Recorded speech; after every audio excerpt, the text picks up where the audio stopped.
আজকে আমরা শিখব অটোক্যাডের ফাইল সেভ করার সঠিক নিয়ম।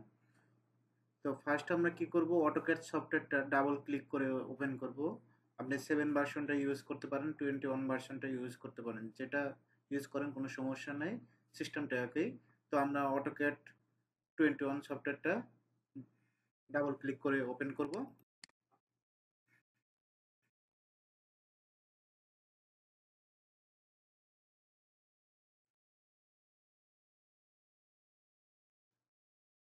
ওপেন করার পর এরকম একটা ইন্টারফেস আসবে।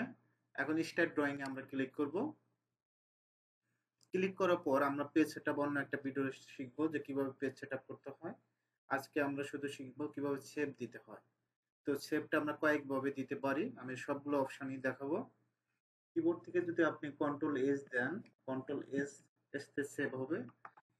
অনেকেই আমাকে প্রশ্ন করছেন যে আমি ফাইলটা সেভ দিই, ফাইলটা খুঁজে পাচ্ছি না। আসলে কি কারণে খুঁজে পাচ্ছেন না, এখানে দেখেন ডেস্কটপ তো বোঝেন, ডেস্কটপ বলতে ডিসপ্লেতে যদি ফাইলটা সেভ দিতে চান ডেস্কটপ ক্লিক করবেন। এখন এখান থেকে ফাইল নেম দিয়ে দিবেন। আমি ক্যাট নামে দিয়ে দিচ্ছি, সিএডি ক্যাট।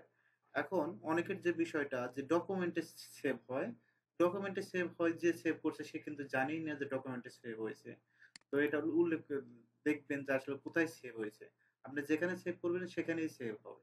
তো আমি ডেস্কটপে সেভ করলাম। অনেকে আবার এই যে দিস পিসিতে সেভ করে, দিস পিসি ড্রাইভে, বিভিন্ন ড্রাইভে সেভ করে। তো আমরা ডেস্কটপে সেভ করি, কি নামে সেভ করছি, ক্যাড নামে। ক্লোজ করে দিচ্ছি। ডেস্কটপ বলতে ডিসপ্লে, যে ডিসপ্লেতে যেটা আমাদের মেইন যে এটা আছে, ডিসপ্লেটা আছে, আমরা কি করব, ক্যাড নামে যেহেতু সেভ দিচ্ছি এখানে ডাবল ক্লিক করে ওপেন করব। এভাবে কিন্তু সহজে আমরা অটোক্যাড ফাইলটাকে সেভ দিতে পারি।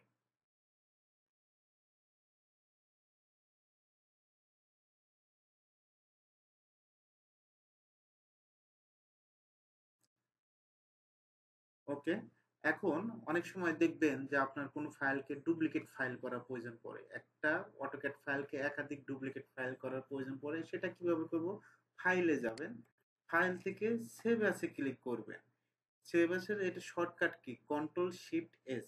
আর কিবোর্ডে মানে সেভের শর্টকাট হলো কন্ট্রোল এস। সেভ দিবেন। আমি ডেস্কটপ ক্লিক করলাম, এখানে কি নামে সেভ দেব, ক্যাট অন। ক্লোজ করে দিচ্ছি। দেখেন একই জিনিস আমার কিন্তু ডুপ্লিকেট ফাইল তৈরি হয়েছে। ডাবল ক্লিক করে ওপেন করলাম।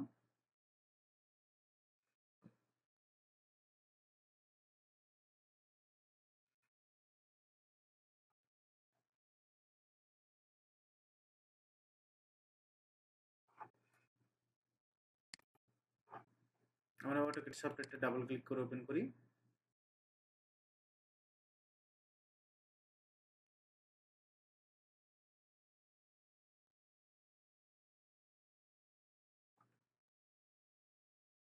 ওকে, স্টার্ট ড্রয়িং এ ক্লিক করব।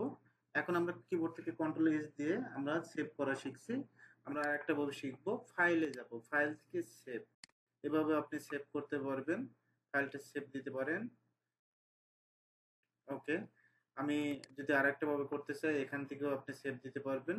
সেভ, এই ডিসপ্লে যে আইকনটা আছে এখান থেকেও সেভ দিয়ে ফাইলটা সেভ দিতে পারেন। আমি যদি এখানে 00 নামে সেভ দিচ্ছি, 00 নামে, ডেস্কটপটা উল্লেখ করে দিবেন, সেভে ক্লিক করবেন।